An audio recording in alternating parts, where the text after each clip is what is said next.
Hello and welcome to Newsmax TV. I'm John Bachman. With us right now in our South Florida studio is Jorge Bonilla. Mr. Bonilla is running for Congress in Florida's 9th Congressional District, and if he wins the GOP primary, Mr. Bonilla will run against Congressman Grayson, one of Congress's most liberal and outspoken Democrats. Mr. Bonilla, thanks for being with us today. Thank you so much for having us today, John. It's our pleasure to have you here. Let's start with the current situation in Congress right now. We're eyeballing a potential government shutdown. Both sides are trading accusation on who's going to be responsible if the government does shut down. Ted Cruz and a group of Tea Party conservatives have advanced this idea that it's worth anything and everything to stop Obamacare, even potentially shutting down the government. But we've seen that effort rebuffed somewhat by Mitch McConnell, the minority leader in the Senate. Where do you stand on this issue? What do you think is the right course of action? I think we should continue to do everything we can, everything in our power, and not just at the legislative level, but at the grassroots level, and in engaging the community, everything we absolutely can to defund Obamacare. I've heard, and we've heard, that the law was passed, that somehow because the law was passed through Congress, and because the Supreme Court affirmed it in a decision, and because the president was reelected on it, that somehow we should all submit and accept this law and just allow ourselves to be wrecked by it. But I would submit that that's not the case. Obamacare threatens to kill jobs, has already killed jobs, has forced people into part-time jobs, has forced dramatic changes in people's health care coverage, whether they get taken off of it or whether it increases in price. And I think we should continue to do everything in our power to defund Obamacare, to declaw it, and ultimately to repeal it. And so that's the question, how exactly do you do that? And of course, both sides are they're posturing right now. They're beating their chests on what they might get accomplished, but we know this comes down to compromise. So we're looking at things, the potential of maybe delaying the individual mandate for another year and other provisions like that. Mm-hmm. Would you be willing to compromise? I mean, if there are changes made, significant changes made to the law, would that be considered a victory in your eyes? Ultimately, I think the end outcome has to be repeal at some point in time. I think that has to be the target, that has to be the goal, and that has to be the ultimate goal, and that can't change. But look, if you can't get it done in one bite, then yeah, maybe you might have to look at incremental steps in order to make sure that we take some of the bite out of this law. Now, back in January of 2011, the House GOP caucus promised to repeal the law and also replace it with something, but we're yet to see a clear alternative that the entire GOP supports, like the entire Democratic Party, or most of the Democratic Party supports the way they do Obamacare. Right. There are some plans out there. We just had the Republican Study Committee's plan released last week. Tom Price of Georgia has a plan. Also, Paul Brown of Georgia has a plan. Out of all the potential plans out there, there could be this alternative to Obamacare, because we know the system we have right now isn't really working. Which one do you support? Which one do you think has the best chance of becoming a law? Well, we're still weighing them out, but I do like some of the measures in the Republican Study Committee plan. And Which there's ones? still some, like for example, some of the tax cuts, some of the exemptions that are available to working class Americans. But we still have to weigh this out, and naturally, conservatives by nature are going to be a little bit more fractious than the Democratic caucus. It's been said, and I believe this to be true, liberals are more want to fall in line when their leadership tells them something, versus we conservatives who always have that end goal in mind of free markets, free men, free women, and are going to push toward that, and that's where sometimes some of these frictions come within our caucus. So I think some of that is going to happen as legislation continues to work its way through the caucus and through the conference, but I'm hopeful that we can see a product that will ultimately replace Obamacare. You know, Latinos have the highest uninsured rates in the country right now. That's according to the Office of Minority Health. And Latinos, of course, are also some of the biggest supporters of this health care law. Right. You have a heavy Latino district that you're running in. What do you think is the best way to get these people insured? Not just Latinos, but everybody out there without insurance right now, because people who do have insurance, in a way, pay for that anyway. We're paying for this with premiums and other measures. How do we get the uninsured insured? Well, the first thing we have to do is get the unemployed employed.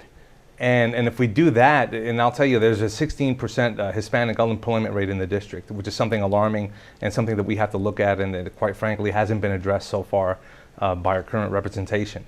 We have to look at ways to get people off of unemployment and working and into that labor market, so that they can begin to kind of provide some of these things and begin to get some of this coverage. And going forward, we have to make the Hispanic community aware of the fact that even after all is said and done, if Obamacare were fully implemented per the Congressional Budget Office, there's still going to be 31 million people uninsured. So at the end of the day, there's no guarantee that Obamacare is going to cover everybody. So anybody who has that expectation, including Latinos, Hispanics, we need to do a better job of educating the community and letting them know that that's not necessarily the case. And that the only way that we're going to stimulate the economy, ensure the uninsured, and do something about this unemployment situation is really through small business job creation. And members of Congress, and we need to focus our efforts, members of Congress and prospective members of Congress, need to focus our efforts on small business job creation. That's going to be the ultimate engine of recovery, I believe. I had a chance to check out the videos you're featuring on your website, Bonilla Right. for Congress, and you talk about your father's story coming from Puerto Rico. He went to New York and eventually came to Florida, a guest agricultural worker. Is that correct? Well, yeah, my dad, when he came to the U.S., he came as an agricultural worker. This was during the late 60s. That was what people did from Puerto Rico back then. It's a little known historical fact, but those are the jobs that some of them did when they came into this country.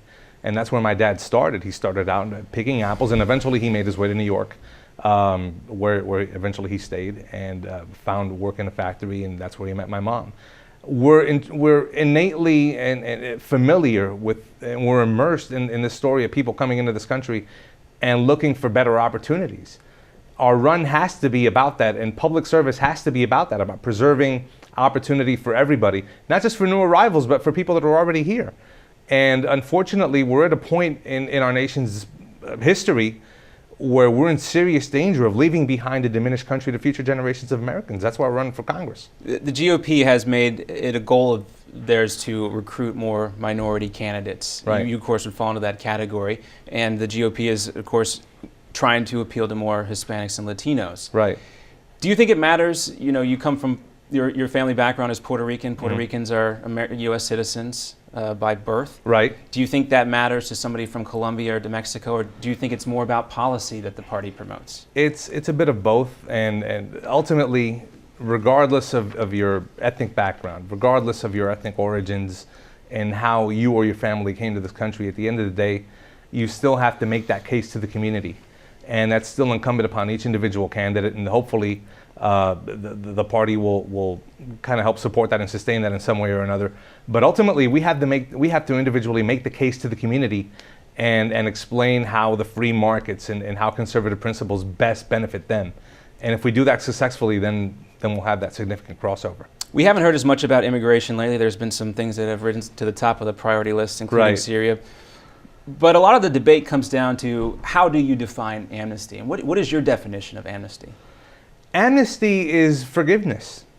If in a one-word definition, that's how I would define amnesty. Amnesty is pure and simple forgiveness. It is a debt that you should pay and that you should have paid, whether it be to society, whether it be to somebody else, and that debt be wiped away and forgiven entirely. And in terms of immigration reform, how do you define amnesty? And some people would say, what's wrong with forgiveness? You know, you hear preachers talk about it in church on Sundays. Well, I've heard that, and there's certainly a place for that, and there's certainly a place for amnesty and for redemption and for forgiveness and all these other things. But when it comes to immigration, we have to consider that above all else, immigration is a matter of national security. Border security is a matter of national security. And I don't think it is wise or prudent that we have this conversation. And look, there's many opinions within the conservative community about how do we work with, whether it be 11 million, we've heard up to 30 million of people who are here undocumented. But before we do that, before we have that conversation as a democratic society, first we have to address, and I think it's wise that we address, what goes on along the border. The fact that our border is porous, the fact that we have no accountability of who comes in and who leaves our border. And when we talk about border reform and border security, and we're not just talking about some poor guy who comes from down south who wants to pick oranges or tomatoes and feed his family. We have, and we know that we have elements of Al-Qaeda that operate all along South America. Let me ask you about that. Right. You know, we've seen this situation in Kenya. We're hearing reports that there are Americans involved in this Al-Shabaab, and we've seen Americans, you know, join terror organizations and talk about it on the internet. Mm-hmm. You support this enforcement first strategy. Do you support putting U.S. troops on the border as part of a homeland security strategy? If it comes to that, that's something we can look at. I mean, right now, I don't think that's totally necessary. I think we need to look at whether it be building the fence, whether it be doing some of these other measures that are going to help along that effort. I think we need to start there first before we talk about troops. I wouldn't rule it out, but I wouldn't rule it in at this point either. You have military experience. You served as a Marine reservist in I do. active duty and the Navy. And in past interviews, you've accused the Obama administration of using our troops as props. Mm-hmm. I do want to talk about one specific thing, and this is a tangible thing that definitely needs to be fixed, whether you're Democrat or Republican, and that's the backlog at the Veterans Administration. What would you tell the president about where this should be on his priority list? And as a veteran, what would you do to help these vets who are waiting sometimes over a year just to get treatment through the Veterans Administration? It should be at the top of the list. I mean, there's no question about it. If you have put yourself in harm's way for this country, if you have taken a round or suffered a brain injury as a result of your service to this country, you should be at the top of the priority list. And it is unconscionable for the president to use sequester politics to create a backlog or cut services to our brave men and women in uniform who have given of themselves to this country and now need us to look out for them. So I would urge the president to not play sequester politics with the VA helping our veterans. And that's something that we need to just take out of that equation entirely. The president has discretion when it comes to how he allocates the funds, even within the sequester. I would urge him to just stop playing politics. This week, I want to talk about this IRS scandal as well, which is something you've been very vocal about. Lois Lerner, the director who was in charge of these nonprofit organizations, oversight of them anyway, she's stepping down. And you said you wanted to do away with the IRS based on this scrutiny scheme that they're wrapped up in right now. What would you replace the IRS with? Clearly we need some revenue collection service. How would you replace the IRS? Well, look, there's a couple of good proposals out there, whether it be the flat tax or whether it be the fair tax, both of which advocate eliminating the IRS. We need to, whatever tax system comes in ultimately to replace the current income tax system needs to be one that people can do on their own, that they can do simply, that doesn't take so much out of our economy in terms of compliance time and compliance costs and preparation costs, and that can be done individually, independently at the 8th grade reading level, where we don't need however many hundreds of thousands of bureaucrats overseeing it. And I want to wrap up now with the last question. That's looking at your district, the 9th Congressional District of Florida. Alan Grayson won there last time by a margin of about 30% over his Republican opponent. He did. And clearly, if you're going to win in this district, you have to appeal to some Democratic voters and some moderate voters. What issue do you think gives you the best chance to do that, not just in your district, of course, but also nationwide for the Republican Party? I think as a party, the party needs to focus on jobs, needs to focus on the economy, and the failed efforts of this administration in turning around the economy. And if we begin to do that and do that in an affirmative manner, I think that we'll be able to reach out to some of those Democrats, some of those independents who voted for the president and who had hopes in the president and who had hopes for the members of Congress that backed them going in, like, for example, Mr. Grayson, who voted for Obamacare, voted for the stimulus, voted for Dodd-Frank. But unfortunately, these efforts have failed. And it's time to hold these people accountable and bring other constructive efforts that maybe will stimulate the economy and spur job creation. Well, believe it or not, jobs in the economy, despite everything else going on, still the #1 issue in the average American household. So still is. Good to stay on that track. It's like you guys read some poll numbers or something. Well, you know what? It comes with living in the district. It comes with working in the district, and it comes with relating to everyday people. We know stories of people firsthand who have seen their jobs get cut due to healthcare reform. Just last week, SeaWorld cut hours for a bunch of their part-time employees due to Obamacare compliance.